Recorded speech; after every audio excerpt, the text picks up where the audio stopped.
All right, y'all. So I guess I'm gonna share my experience today.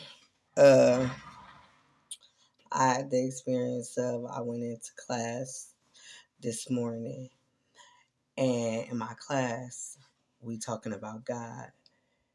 And in the midst of talking about God, we like 5 minutes into the conversation, and someone begins to pull out a rhinestone, right, and begin to say that you can ask it questions and it'll answer you, right? So the topic is familiar spirits. I used to be into hearing tarot card readings and crystals and things like that, right? Never got into them to the point where I'm actually calling upon spirits or um, casting witchcraft upon people, doing evil things to people. But nevertheless, when you open up the door from your curiosity, at the end of the day, you're opening up a door. Um, so in the recent months, I've gotten baptized. I'm gonna say this: I'm a firm believer of God, a firm lover of God. Um, have I been into my Bible and knowing the things that are unliking to God, as well as I am now? No. Am I the best knower? No. But I'm every day learning something very much so new, right? So let me say that first and foremost. Um, so over this weekend at church, well, really over the past like 3 weeks, we've been talking about familiar spirits at church. And today, the craziest thing happened to me in class.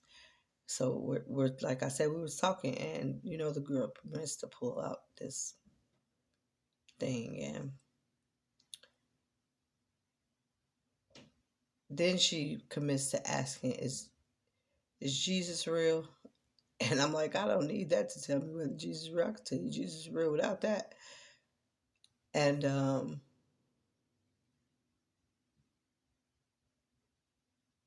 everybody is staring at me. Not everybody, like it's like three people. They're just like looking at me like, And for me, it was like, okay, here we go. I said, that's just a familiar spirit.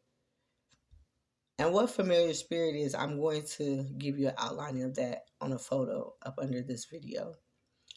But basically, when you are beginning to walk with God, when a real walk with God, not just I'm a lover of God, I know He's real, but I'm still gonna live my life the way I see fit. No, when you're genuinely trying to change. See, when I came home, I threw my tarot cards in the trash. Um,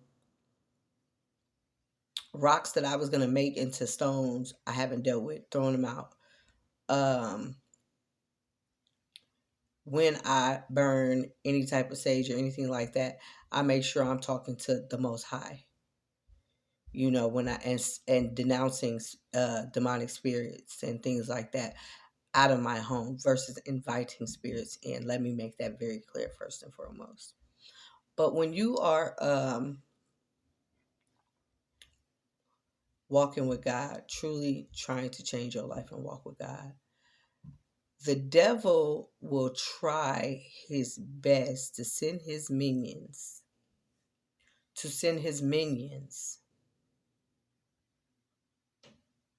in any way, shape, or form to the best of his ability back into your life, right?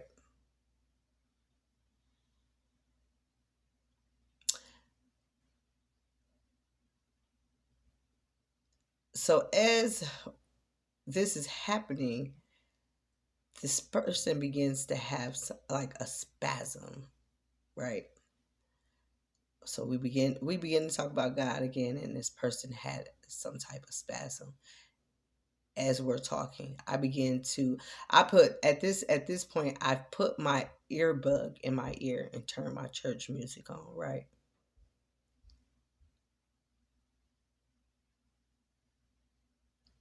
And her body, as I begin to very lowly sing,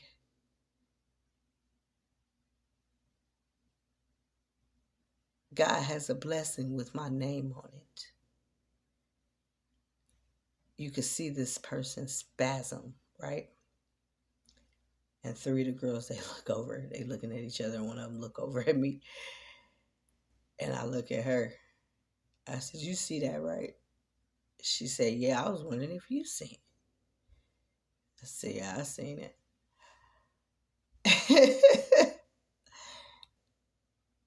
And I think we all were somewhat baffled, but in the same sense, a lot of people were confused because that person began to talk about going to church. That person began to talk about work and certain things that was in the space of getting her time in with God, and then began to talk about being up at 4 in the morning. I'm a catcher of. I am a fisher for underlining statements. For some reason, I catch underlining things. I don't know why I do. I just do. But anyway, the familiar spirit when you're on a walk with God will try to remind you of your past. The familiar spirit will try to draw you back into where you were. So for me, what I got out of this encounter and this situation was I watched this woman somewhat be choked by this demonic spirit. When you up bulge like this and your neck bulge out, you can't help but notice that you being choked out in the midst of the conversation about God.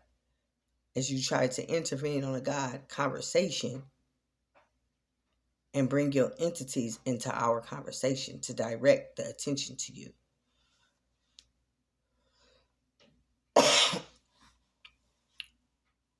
Which was the devil's way of reminding me where I come from.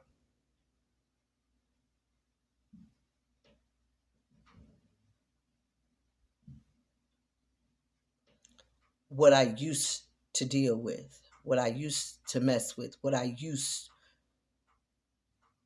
to play around with, or what I used to be into. And in its own way, calling me back. And in the midst of calling me back, sitting there and saying, wow, speaking of going to church, is as if I'm dibbling and dabbling while in church. Well,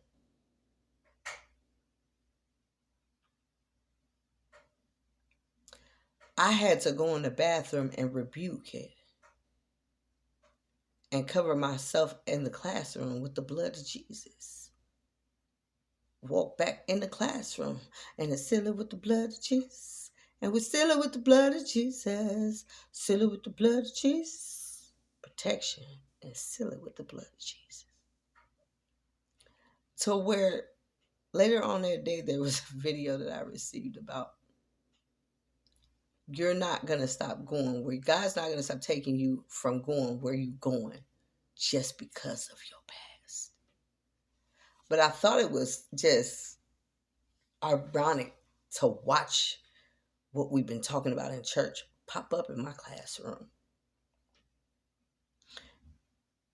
Be careful and rebuke things off of you and away from you when you're trying to change, because they can get you to fall right back into that same old pattern.